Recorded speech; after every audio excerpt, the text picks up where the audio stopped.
এপাহ এপাহকৈ লাগে। এপাহ যেতিয়া মৰহি শেষ হ'ব আকৌ তেতিয়াহে নতুন ফুল লাগিব। ৰাতিপুৱাই গাখীৰ আহি পালেহি আৰু গাখীৰ দুভাগ কৰি ল'ম, যিহেতু গাখীৰ অলপ এতিয়া সংৰক্ষণ কৰিব লাগিব কাৰণ বিহু আহি পালেহি। কালি আধা বনোৱা হ'ল আৰু আজি অলপ ভৰাই দিছোঁ দৈ কাৰণে, আৰু এইখিনি চাহ তাহ খাবৰ কাৰণে লাগে আমাক, এইখিনি এক্সট্ৰাকৈ।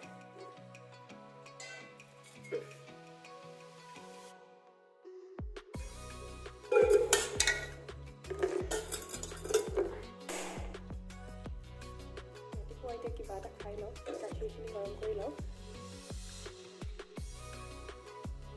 নমস্কাৰ, আৰু আজি অন্য এটা ব্লগলৈ আপোনালোক সকলোকে স্বাগতম জনাইছোঁ। আৰু এতিয়া ৰাতিপুৱা বাজিছে 9টা আৰু গা পা ধুই মেলি আজৰি, আৰু ভাবিছোঁ আজি ব্লগটো ইমানৰ পৰাই আৰম্ভ কৰোঁ।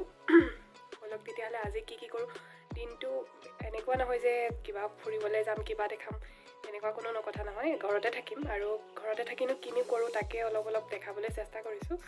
ব্লগ তেতিয়াহ'লে আজি ব্লগটো আৰম্ভ কৰোঁ। আৰু এতিয়া বনাই আছোঁ চাহ, মাহঁতৰ কাৰণে চাহ বনাইছোঁ, মোৰ কাৰণে অকণমান জলপান বনাইছোঁ ৰাতিপুৱাৰ পৰা, যিহেতু মই একো খোৱা নাই। আৰু এতিয়া গা পা ধুই আজৰি হৈছোঁ, আৰু গা চা ধুই কৰি খাব পালেহে কিবা এটা ভাল লাগে। আৰু ইফালে গৰম কৰিছোঁ চিৰাখিনি অকণমান মানে গৰম পানী দি উতলাই দিলে কোমল হৈ যায় ন, তেতিয়া খাবলৈ ভাল লাগে। সেইকাৰণে মই সদায় অকণমান কোমলাই লওঁ।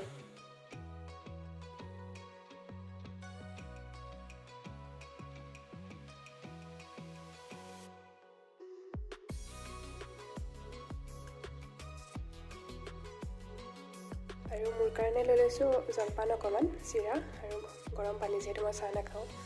আৰু খাই বৈ আজৰি হৈ ল'ম, তাৰপিছত যাম পাকঘৰলৈ বনোৱা কৰা কৰিবলৈ।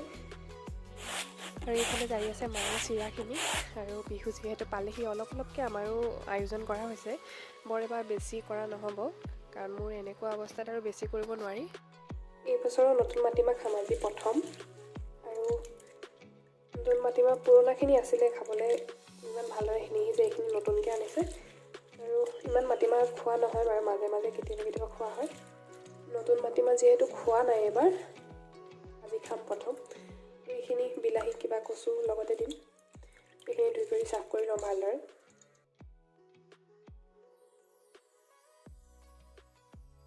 এইখিনি বাহিৰত ভালদৰে ধুই ল'ব লাগিব, কাৰণ ভিতৰত ধুলে এইখিনি ভালদৰে চাফ নহ'ব।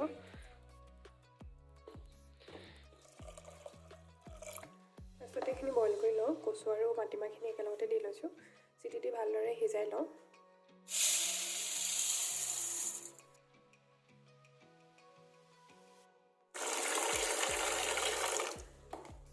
ভাতৰ লগতে বইল হ'বৰ কাৰণে আলু দি দিছোঁ 2টা।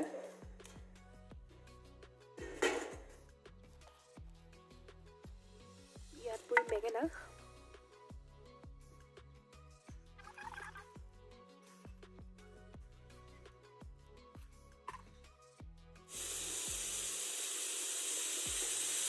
মাটিমাহখিনি মই চিটি দি পেলাই 3-4টামান চিটি দি ৰাখি দিলোঁ, আৰু কেৰাহী পাতি দিছোঁ প্ৰয়োজন অনুসৰি তেল, আৰু ইয়াত তেজপাত এটা লৈছোঁ, নহৰু কেইফুটামান, আৰু বিলাহী দিম, অকণমান জিৰা অকণমান দিওঁ।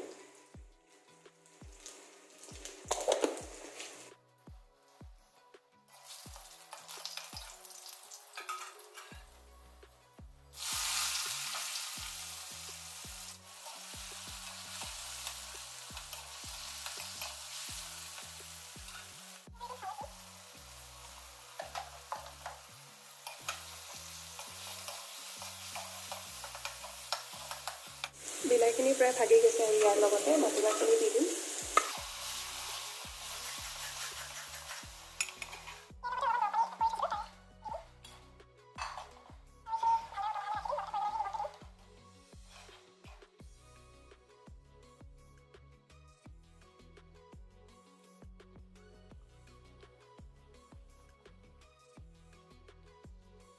দালি প্ৰায় হৈছে, আৰু অলপ উতল আহিলে মানে নমাই দিম। আৰু এইফালে কেৰাহী এখন পাতি শুকান জলকীয়া 2টামান ভাজি লৈছোঁ, এইখিনি হ'ল পিটিকাৰ কাৰণে। নমাব পৰা প্ৰায় হৈছে, আৰু ইয়াতে অকণমান ৰাফলি খুন্দা আদা দি দিছোঁ। আদাৰ গোন্ধটো লাষ্টত যেতিয়া মাটিমাহত পোৱা যায় নহয়, তেতিয়া খাই খুব ভাল লাগে। সেইকাৰণে একেবাৰে শেষত দিছোঁ, যাতে গোন্ধটো ইয়াৰ ৰখি যায়। আৰু অকণমান উতলাই পেলাই নমাই দিম আৰু।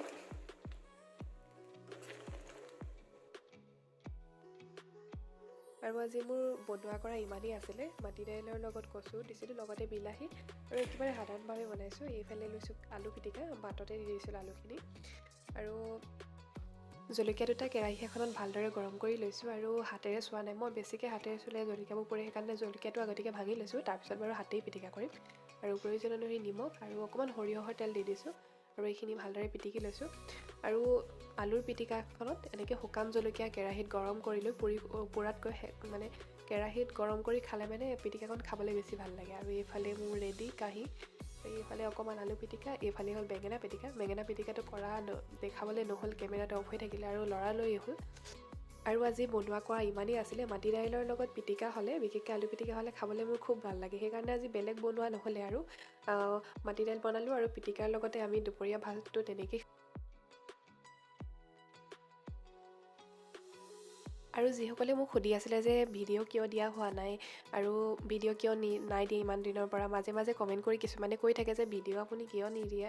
আৰু সেইটো কথা মই এদিনাখন ধুনীয়াকৈ এটা ভিডিঅ' বনাই ক'ম। আৰু এনেদৰে ক'লে মানে বেলেগ দেখুওৱা নহ'ব, অকল সেইটো কথাৰ মানে সেইটো টপিকৰ ওপৰতে এদিনাখন ক'ম যে মই ভিডিঅ' কিয় দিয়া নাছিলোঁ। আৰু আজিলৈ আহোঁ তেনেহ'লে। ভিডিঅ'টো সম্পূৰ্ণকৈ চোৱাৰ বাবে অশেষ ধন্যবাদ।